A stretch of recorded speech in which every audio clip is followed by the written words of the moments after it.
ট্রেনে উঠে শুরুটা করলাম চা দিয়ে, তারপরে চায়ের পরে খেলাম ঝালমুড়ি। আমরা ট্রেনে উঠলে শুধু খিদে পাই বন্ধুরা, শুধু খাই আর খাই। এই যে এই পাঁপড়গুলো খেলাম। আমাদের ট্রেন এখন ছেড়েও দিল। কোথায় যাচ্ছি? আমরা যাচ্ছি এখন দিদি বাড়ি। চলো যাওয়া যাক। এই যে এখন দিলখুশ নিয়েছে, দিলখুশ খাচ্ছি। আর এই বাদাম, গুড় বাদাম আমি খাই না। আমার বর আর ভাই এরা দুজনে মিলে এই যে দেখো খাচ্ছে। ওরাই খেয়েছে, আমার এটা পছন্দ না তাই আমি খাইনি। আর ফাইনালি দেখো আমরা পৌঁছে গেছি দিদি বাড়ি। এখন চলো যাওয়া যাক, এখন বাড়ি ঢোকার পালা।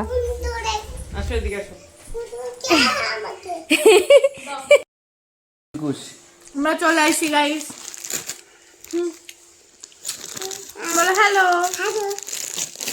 তোমরা সবাই কেমন আছো?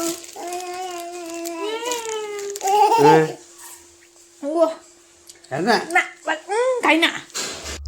তো এই যে এখন এখানে রান্না বান্না চলছে। রান্না বান্নাটা হচ্ছে ফ্রাইড রাইস আর চিলি চিকেন। সত্যি খুব টেস্টি লাগে, মানে খুবই ভালো লাগে খেতে আমার আর কি।